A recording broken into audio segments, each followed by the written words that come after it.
Un cazador se convierte en presa. Un dueño arriesga todo para salvar a su querida mascota. Un hombre encuentra un final brutal en un acto de violencia. Estas son las historias de personas comunes que salieron en busca de actividades al aire libre que deberían haber sido placenteras, solo para enfrentarse a un destino trágico. Pagaron el precio más alto, y sus relatos son recordatorios de cómo la vida puede cambiar en un instante.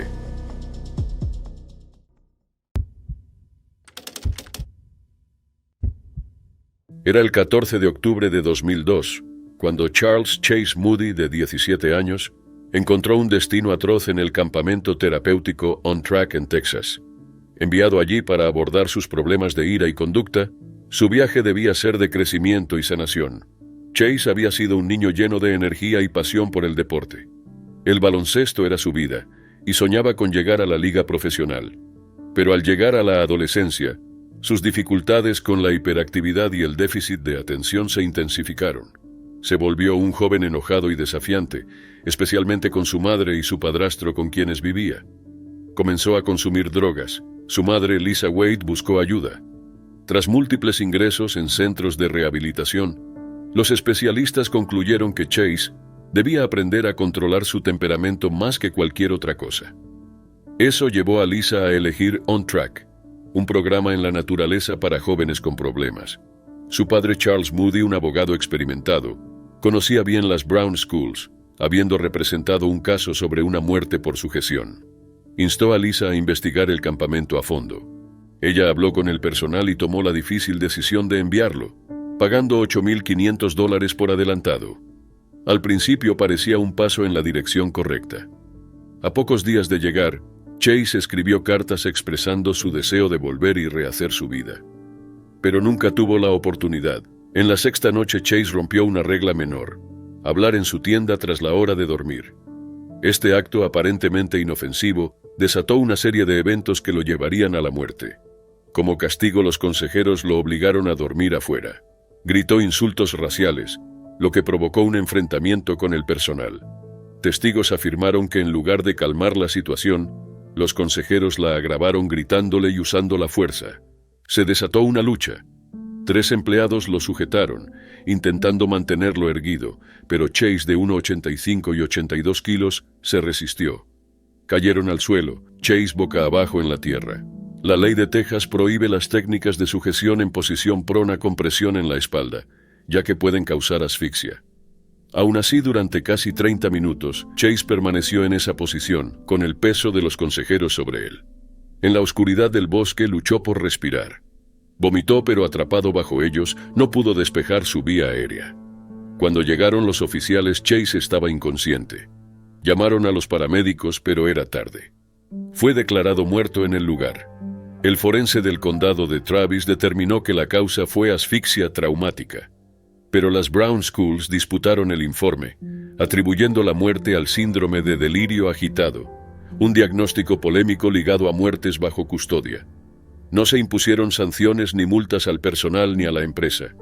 Los investigadores estatales realizaron una exhaustiva revisión y descubrieron una alarmante cadena de fallos. Su informe citó 28 violaciones a regulaciones estatales relacionadas con la muerte de Chase, incluyendo sujeción indebida, maltrato psicológico y la falta de una emergencia que justificara tal fuerza. Se confirmó que las acciones de los consejeros contribuyeron directamente a su muerte. No obstante, las Brown Schools defendieron a su personal, afirmando que actuaron de manera adecuada ante una situación difícil. Charles Moody, el padre de Chase, quien alguna vez fue abogado defensor de la empresa responsable, se negó a permitir que la muerte de su hijo se descartara como otro accidente trágico. Inició su propia investigación y descubrió que ninguno de los 3 empleados que sujetaron a Chase tenía la capacitación requerida. Además, Chase no era el primero en morir bajo el cuidado de las Brown Schools. Fue el 5º niño fallecido en sus instalaciones y el 16º en un incidente de sujeción en Texas desde 1988. Semanas después de la muerte de Chase, el estado canceló su contrato con On Track, forzando su cierre. Sus padres optaron por no seguir una prolongada batalla legal. Llegaron a un acuerdo confidencial con las Brown Schools, sin admisión de culpabilidad por parte de la empresa, que se negó a comentar sobre el caso. Charles Moody dejó Dallas y se trasladó a una granja en Tennessee. Allí buscó paz, recordando los momentos con Chase, cabalgando juntos libres y llenos de vida. La lucha por la justicia no trajo de vuelta a su hijo, pero aseguró que la verdad sobre Chase Moody y otros como él no fuera olvidada.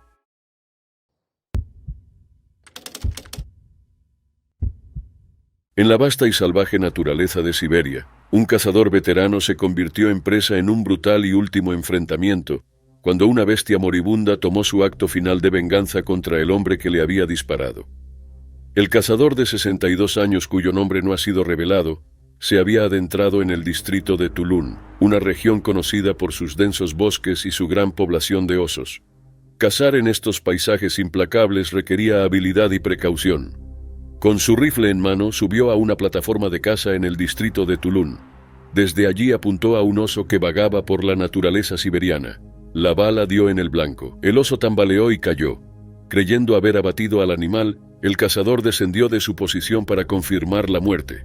Pero en la naturaleza, las cosas rara vez son lo que parecen a simple vista. Y la bestia aún no había terminado. Reuniendo sus últimas fuerzas, el enorme depredador lanzó un último ataque desesperado. Se abalanzó sobre el cazador, cerrando la distancia antes de que pudiera reaccionar. La bestia lo golpeó con enorme fuerza, presumiblemente derribándolo al suelo. Le destrozó el cráneo antes de desgarrarlo con sus garras. El ataque fue rápido y brutal. Para cuando se reportó la desaparición del cazador, ya era tarde. Se organizó un grupo de búsqueda que finalmente encontró su cuerpo en lo profundo del bosque. Su cadáver yacía ensangrentado y destrozado, sus heridas testimonio de la ferocidad del ataque. Su carne estaba marcada con mordeduras y arañazos, y su cráneo había sido aplastado hasta quedar irreconocible. A solo 50 metros, el cadáver del oso descansaba. Las autoridades confirmaron luego la secuencia de los hechos. El cazador logró herir de muerte al oso, pero en sus últimos momentos, la bestia le infligió heridas fatales. El Ministerio del Interior ruso reconoció la letalidad de estos encuentros, reiterando los riesgos de cazar en territorio de osos. Los ataques de osos en Rusia no son raros, especialmente en las vastas y salvajes regiones de Siberia. Se estima que 13.000 osos deambulan solo en la región de Irkutsk, y aunque la mayoría evita el contacto humano, la desesperación o una amenaza percibida pueden provocar enfrentamientos mortales. Los osos pardos siberianos son conocidos por su enorme tamaño y fuerza. Algunos alcanzan los 600 kilos y más de 2 metros de altura sobre sus patas traseras. Entre 1991 y 2017, Rusia registró 264 ataques de osos, muchos de ellos en áreas remotas donde cazadores y depredadores se cruzan. Para quienes se aventuran incluso con experiencia y preparación, el equilibrio entre cazador y presa puede cambiar, y en este caso el depredador herido se aseguró de no morir solo.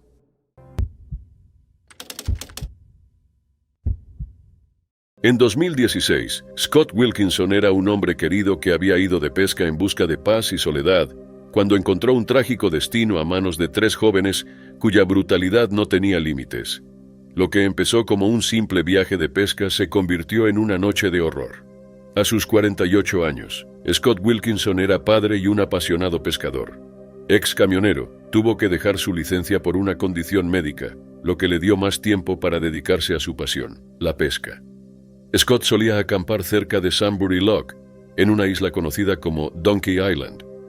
La noche del 27 de julio de 2016, Scott llevaba días acampando en Donkey Island, con visitas ocasionales de su pareja Lisa Lane y su amigo David Price, quienes le llevaban provisiones.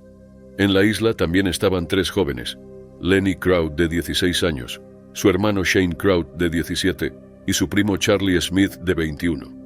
Habían montado su campamento allí y las tensiones crecían. Se cree que pensaron que Scott había escondido su equipo de pesca o que intentaron conseguir cannabis fiado y él se negó. Sea cual fuera la razón, lo que ocurrió fue brutal. A las 11:18 p.m., el monitor cardíaco de Scott registró un pico repentino. Los hermanos Kraut y Smith lo atacaron sin piedad, golpeándolo en la cabeza con una tabla de madera. Los golpes le causaron profundas laceraciones. Fracturaron su cráneo y le provocaron lesiones cerebrales fatales. Tenía costillas rotas y el vaso destrozado. Algunos informes sugieren que fue apuñalado, aunque los forenses no lo confirmaron. Tras la brutal golpiza, arrojaron su cuerpo al río y huyeron dejándolo morir solo. Después del crimen, el trío no mostró remordimiento. Alardeaban de lo que habían hecho, diciendo que estaban huyendo por asesinato. En Grovelands Park, uno de ellos hizo una señal a los demás para que guardaran silencio, insinuando que habían matado a alguien. Al día siguiente, el cuerpo de Scott fue hallado flotando en el Támesis, cerca de su tienda. Su familia quedó devastada y las autoridades iniciaron una compleja investigación de 2 años. Al principio, los acusados negaron su implicación y trataron de culparse entre sí. Pruebas clave, como grabaciones de seguridad que los ubicaban en la isla en el momento del ataque y testimonios sobre sus confesiones, cerraron el caso. En el juicio en el Tribunal de la Corona de Guilford, la Fiscalía expuso la brutalidad del crimen. Fue un asesinato sin sentido de un hombre que simplemente estaba en el lugar equivocado en el momento equivocado. La familia de Scott tuvo que soportar testimonios desgarradores sobre sus heridas. Durante el proceso, los acusados no mostraron arrepentimiento, aumentando aún más el dolor de sus seres queridos. Lenny Kraut y Shane Kraut fueron declarados culpables de asesinato, mientras que Charlie Smith fue condenado por homicidio. Sus condenas brindaron algo de consuelo a la familia de Scott, pero ninguna sentencia podría borrar el dolor sufrido. Tras el veredicto, sus seres queridos le dedicaron un emotivo homenaje, recordándolo como un hombre amable y generoso. Su amor por la pesca le dio felicidad, pero también lo llevó al lugar donde su vida fue arrebatada en un acto de violencia sin sentido.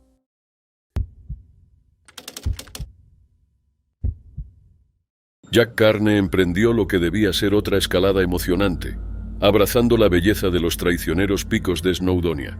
No desconocía los retos de las travesías a gran altura, pero aquel día, pese a su cautela y preparación, la tragedia ocurrió en un instante. Con solo 23 años, Jack era un joven lleno de promesa, conocido por su calidez, carisma y pasión por la naturaleza. Criado en Barnsley, formó un lazo inquebrantable con sus mejores amigos, Matthew Belcher y Brandon Smith, en la escuela.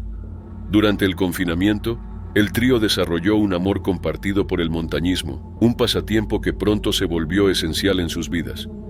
Sus aventuras los llevaron por todo el país. El 4 de febrero, Jack y sus 2 amigos emprendieron otra ascensión emocionante.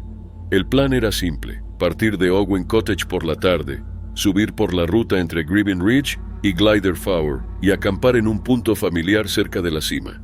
A medida que escalaban, el clima cambió. Una ligera llovizna comenzó a caer, obligándolos a ponerse su equipo impermeable. Aún así continuaron.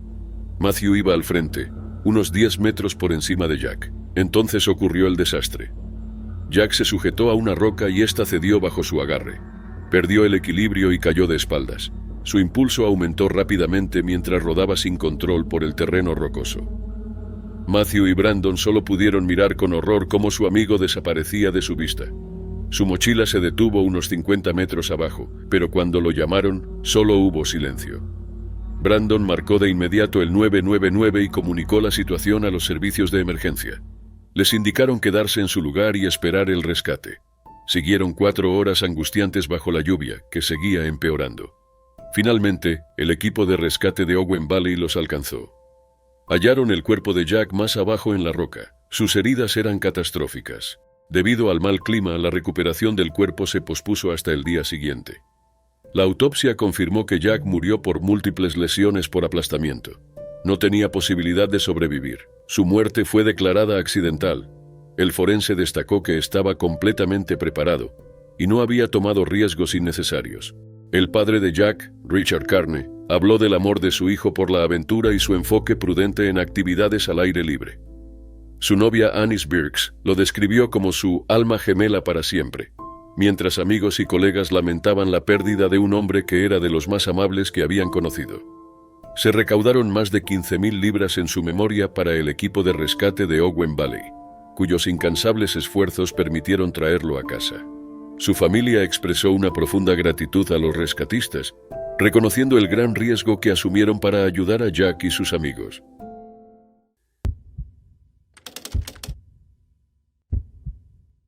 Kyle Sambrook, un jardinero paisajista de 33 años de Featherstone, West Yorkshire, partió hacia Glencoe el 18 de febrero de 2023, acompañado por su querido Beagle Bane. Su plan era ascender los 1022 metros del Boischaille Etive-Mor, una de las montañas más icónicas de Escocia, y pasar algunas noches acampando bajo el vasto cielo de las Highlands. Con ropa adecuada y equipo de campamento, parecía bien preparado para la travesía, pero la naturaleza impredecible de la región puede desafiar hasta a los excursionistas más experimentados. Cuando no regresó el 21 de febrero como se esperaba y no contactó a su familia o amigos, la preocupación creció. Se inició una búsqueda masiva que duró días e involucró equipos de rescate de montaña, perros rastreadores y helicópteros de la Guardia Costera. El 25 de febrero, tras casi una semana de intensa búsqueda, los rescatistas hicieron un hallazgo trágico. Kyle y su perro fueron encontrados en un barranco a 800 metros de altura en Stob Coire Nam Beit, una cima sobre el dramático Lost Valley de Glencoe. El terreno era traicionero. Se cree que Kyle intentaba descender en condiciones peligrosas cuando ocurrió la tragedia. Las circunstancias exactas de su caída nunca se conocerán por completo, pero los rescatistas sospechan que llevaba a Bain en un brazo cuando perdió el equilibrio. La combinación de fuertes vientos, lluvias intensas y el peso de su mochila pudo haber contribuido al accidente. Cayó casi 30 metros al barranco, una caída fatal tanto para él como para su fiel compañero. Bain, que no llevaba correa, permaneció a su lado. Recuperar sus cuerpos fue una tarea ardua. Debido a la ubicación y a las condiciones peligrosas, los rescatistas tardaron 6 horas en bajarlos con una camilla. El hallazgo marcó el devastador final de una extensa operación de búsqueda, en la que más de 50 rescatistas recorrieron la zona por turnos durante varios días. La noticia generó una ola de tristeza entre quienes habían seguido el caso, esperando un desenlace distinto. Las redes sociales se llenaron de homenajes, mostrando a un hombre amado y respetado. Amigos y conocidos describieron a Kyle como un alma amable y aventurera, apasionada por la naturaleza. Muchos expresaron su pesar por la pérdida de él y de Bain, quien había sido su compañero inseparable. Dos almas hermosas, juntas para siempre, decía un mensaje que reflejaba el profundo dolor de quienes lo conocieron. Su familia se reunió con los rescatistas para agradecerles personalmente el esfuerzo inmenso que hicieron por encontrarlo. La policía de Escocia confirmó que no había circunstancias sospechosas en su muerte y que se enviaría un informe al procurador fiscal, como era habitual en estos casos. Para quienes buscaron incansablemente con la esperanza de traerlo a casa con vida, el desenlace fue doloroso. Brian Bathurst, sublíder del equipo de rescate de Glencoe, lo describió como un caso trágico, destacando el esfuerzo extraordinario puesto en la búsqueda. A pesar del resultado devastador, elogió el trabajo en equipo y la dedicación de los voluntarios que hicieron todo lo posible por localizar a Kyle y a Bain.